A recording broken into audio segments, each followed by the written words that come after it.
আপনি এটা কি করতেছিলেন? হ্যাঁ, কি করতেছিলেন আপনি? হ্যাঁ, শোনো, আমার কথা শোনো, কথা শোনো। তুমি তুমি মানে তোমার কি দরকার বলো?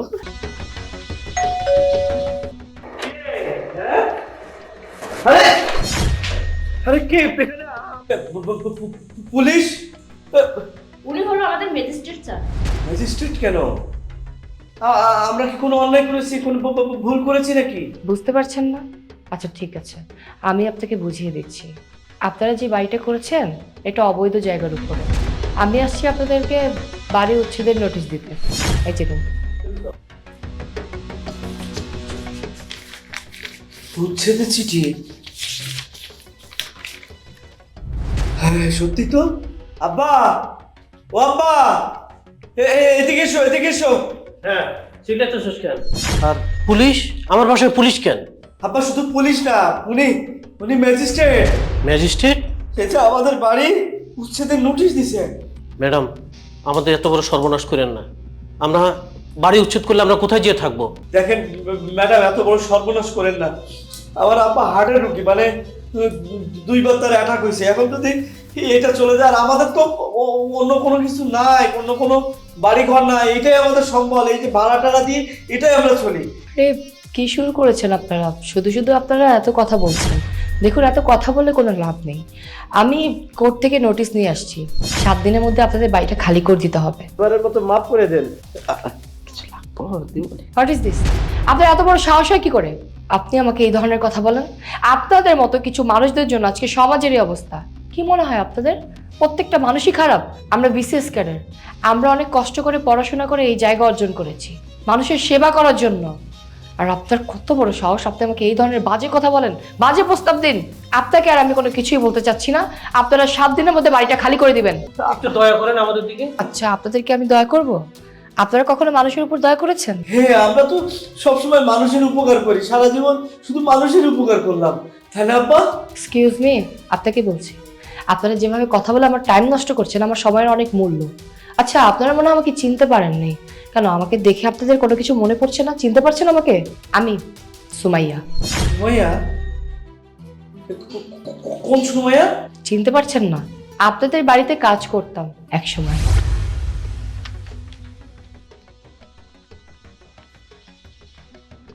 আরে ছাড়েন, ছাড়েন। আপনি এটা কি করতেছিলেন? হ্যাঁ, কি করতেছিলেন আপনি? হ্যাঁ, শোনো, আমার কথা শোনো, কথা শোনো। তুমি তুমি মানে তোমার কি দরকার বলো? মানে শোনো শোনো, তোমার ভালো ভালো জামা কাপড়, টাকা পয়সা, যখন যেটা দরকার বলো, আমি আমি দিয়ে দিব। মানে শোনো শোনো, বিনিময়ে তুমি আমাকে একটু সময় দাও, সময় দাও। কেউ জানবে না, কেউ জানবে না। দাও দাও দাও, সময় দাও। ছাড়েন। আমি যাবে, আমি চাচাটা কেউ, চাচা। আস্তে কথা। কি মানে, তুমি রাজি না?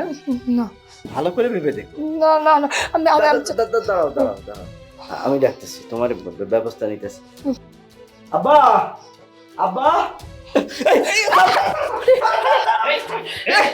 কি ব্যাপার? কি হচ্ছে? কি? তুমি আসো, ভালো হয়েছে। আব্বা, এই যে আমি এখানে বসেছিলাম, আস্তে করে এসে আমাদের জড়ায় ধরে, মানে আমার সাথে জোর করে, ছি ছি ছি, আব্বা কি চরিত্রহীন। আস্তাগফিরুল্লাহ, আস্তাগফিরুল্লাহ, নাউজুবিল্লাহ। আল্লাহ, কি শুনলাম এগুলো? ছি, তুই একটা খারাপ মেয়ে। বেরো আমার বাড়ি থেকে।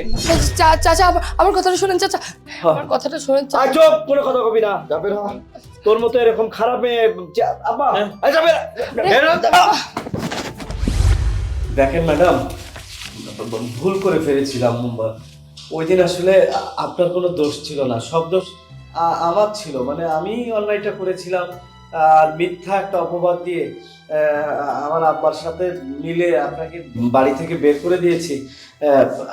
আপনি আমাকে ক্ষমা করে দেন। দেখেন, ভুল তো মানুষই করে। আমরা একটা ভুল করে ফেলেছি। আমার আব্বা হার্টের রোগী তো। দেখেন, দয়া করেন ম্যাডাম, দয়া করেন, হাত জোড় করে অনুরোধ করতেছি, এত বড় সর্বনাশ করেন না। আমরা একদম রাস্তার ফকির হয়ে যাবো। আপনারা যদি আমাকে সরি বলেন তাও আমি কিছু করতে পারবো না। আমি আমার দায়িত্ব থেকে এক পাও নড়বো না। 7 দিন সময় দিচ্ছি, 7 দিনের মধ্যে এই বাড়ি খালি করে দিবেন। চলুন। ম্যাডাম, স্যার, ম্যাডাম আমার কাছে রুটি নেবেন ম্যাডাম? এই রুটি লাগবে না, যাও তো যাও। না না না স্যার, আমার টাটকা রুটি খাইলে মজা পড়ে না, নেন না স্যার। আরে সমস্যা নাই, দেখি তোমার রুটি কেমন। আরে রুটি কি করবা? আমরা তো সকালে নাস্তা করছি। আরে বাবা, অসহায় লোক বলতেছে রুটি টাটকা ফ্রেশ, তাহলে আমরা নেই, প্রবলেম কোথায়? নিয়ে কি করবো, এটা তো আমরা খেতে পারবো না, পেট তো ভরা। ম্যাডাম সকাল ধরে না একটা রুটি বেচতে পারে না, আসলে এই রুটি বিক্রি করে আমার সংসার চলে। ম্যাডাম দুইজনে দুটো রুটি নেন না ম্যাডাম, আমার খুব উপকার হয় ম্যাডাম। আচ্ছা ঠিক আছে, তুমি একটা কাজ করো, তুমি রুটি রেখে দাও, আমার রুটি লাগবে না, আমি তোমাকে টাকা দিয়ে দিচ্ছি। আচ্ছা তোমার রুটির দাম কত? ম্যাডাম রুটি 20 টাকা করে। আচ্ছা এই নাও। ম্যাডাম টাকা দিচ্ছেন রুটি কেমন হয়েছে না ম্যাডাম? আরে কোনো ব্যাপার না, তুমি তো বললেই যে তুমি রুটি বিক্রি করে তোমার সংসার চালাও, আমি সামান্য কিছু টাকা তো দিতেই পারি। ম্যাডাম আমার কাছে তো খুচরা নাই, আশেপাশের দোকানও তো সব বন্ধ, তাহলে কেমনে কি ম্যাডাম? আচ্ছা না থাকলে দিয়ে দাও, তোমার লাগবে না, দাও দাও এদিকে দাও। বাবা তুমি কেন এরকম করতেছো? আচ্ছা আপনি একটা কাজ করেন তো, আপনি টাকাটা ভাঙতি করে এনে আমাকে দিন। এই দাঁড়াও, এই তোমার কি মাথার সমস্যা হয়েছে? তুমি 500 টাকা এরকম একটা লোককে, একটা হকারকে তুমি চিনো না জানো না, ওকে দিয়ে দিচ্ছ কেন? তুমি ওর সামনে এইভাবে কথা বলতেছো? আরে বাবা কিভাবে কথা বলবো, মানুষকে এখন বিশ্বাস করা যায়? তুমি 500 টাকা ওকে আর আসবে বলে মনে হয় তোমার?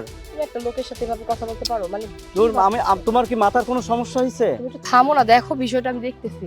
ভাই আপনি জানতো, আপনি গিয়ে টাকাটা ভাঙতি করে নিয়ে আসেন। আপা ওই দিকে একটা দোকান খোলা আছে, আমি ওই জায়গাতে ভাঙটি করে নিয়ে আসি আপা। আচ্ছা ঠিক আছে যান। ঠিক আছে আপা, যাইতাছি। আরে আরে বাবা আমি তোমাকে বললাম যে তুমি যাকে তাকে বিশ্বাস করো না, আমার কথা সত্যি হয়েছে।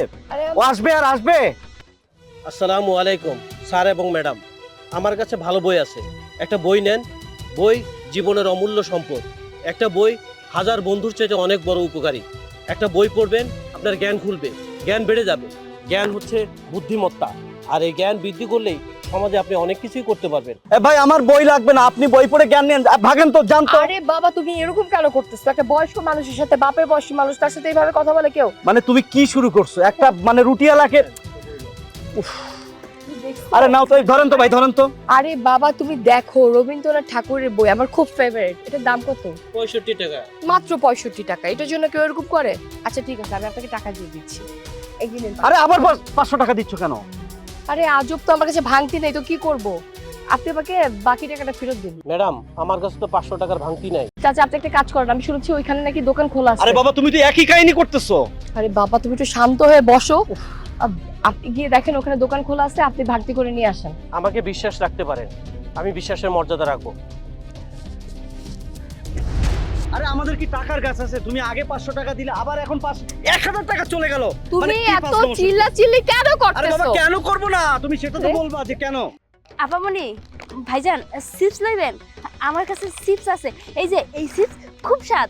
এই আমরা কি বাচ্চা মানুষ? যাও ভাগো তো, এই লাগবে না চিপ। আরে বাবা থামো তো একটু, দেখি তোমার চিপসটা। এই যে আপামনি লন, অনেক স্বাদ। এখানে কয়টা আছে? দেখতেছে আপামনি, 1 2 3 4 5, আপামনি 5টা চিপস আছে। আচ্ছা ঠিক আছে, তোমার এই 5টা চিপস আমি রেখে দিলাম। আরে বাবা এই ধর তো, ধর এই মেয়ে ধর ধর। বাবা দেখ তুই, এই 5টা চিপস আমি রেখে দিলাম, কত হয়েছে? 5টা চিপস 20 টাকা কইরা হইলে 100 টাকা। 100 টাকা, এই নাও। আরে আবার 500 টাকা দিতেছো কেন, মানে কি সমস্যা? আচ্ছা তুমি এত বেশি ডিস্টার্ব কেন করতেছো আমাকে? আমি দেখতেছি না বিষয়টা। এই নাও, তুমি আমাকে 400 টাকা ফেরত দাও। কিন্তু আপামনি আমার কাছে তো 1 টাকাও নাই, কারণ আমি সকাল থেকে বিক্রি করতে পারি না, এই প্রথম আপনাদের কাছেই আইলাম। ও আচ্ছা ঠিক আছে, তাহলে কি তুমি ভাঙতি করে দিতে পারবে?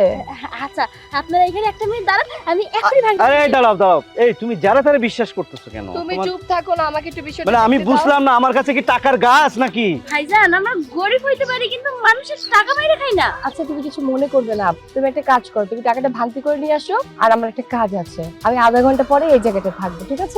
আচ্ছা আপামনি ঠিক আছে, আমি ভাঙতি করে নিয়ে আইতেছি। উফ, আরে আমার মাথা একটা বাড়ি দাও, কি শুরু করতেছো তুমি? সকালবেলা এখানে রোদের মধ্যে দাঁড় করে তুমি 1500 টাকা দিয়ে দিলা। ও ও, আসবে আসবে।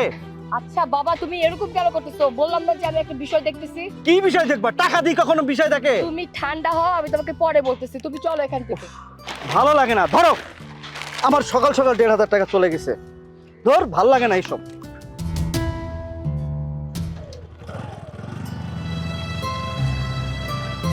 তুমি এখনো এখানে দাঁড়িয়ে আছো?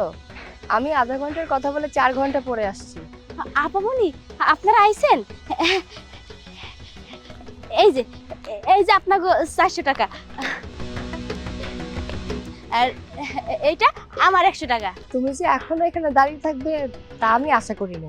আমি ভাবছিলাম যে তুমি হয়তো এই টাকাটা নিয়ে চলে যাবে, কিন্তু তুমি তো অনেকক্ষণ যাবত এখানে দাঁড়ায় আসছো, তোমার ক্ষতি হয়ে গেছে না? আপনাকে টাকা দেওয়ার লেগে এখানে সারাদিন হলো আমি দাঁড়াই থাকতাম। তুমি আসলেই সৎ একজন মানুষ।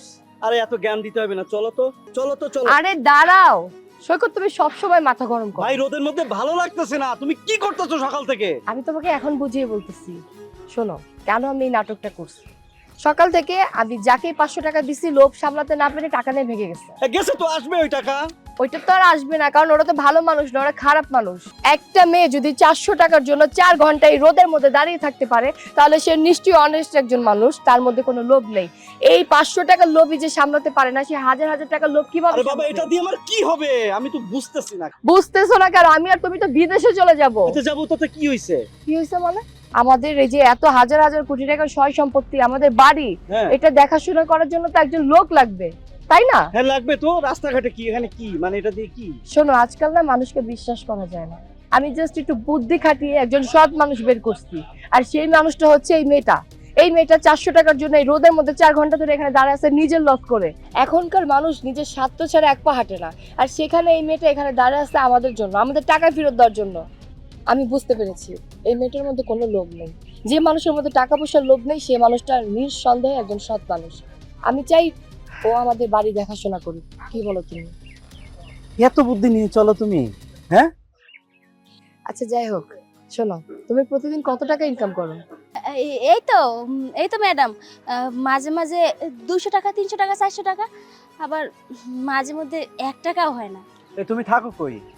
এই তো ভাইজান, ওই যে রাস্তার পারে ওইখানে আমার একটা বাসা আছে, আমি ওইখানেই থাকি। তোমার আর কে কে আছে পরিবারের? আমার বাড়িতে ভাইজান কেউ নেই, আমি একলাই, আমার শুধু আল্লাহ আছে। আচ্ছা ঠিক আছে বোন, তাহলে আজকে থেকে তুমি আমাদের সাথেই থাকবে, আর আমরা তো কিছুদিন পর চলেই যাব। তুমি আমাদের বাড়ি দেখাশোনা করবে, আর প্রতি মাসে তোমার হাত খরচের জন্য আমরা 20,000 টাকা দিব। তুমি রাজি তো? কি কইতেছেন আপামনি? আমি রাজি। চলো এখনই চলো, আমাদের সাথে চলো। চলো তোমার নতুন জামা কাপড় কিনে দিব, চলো।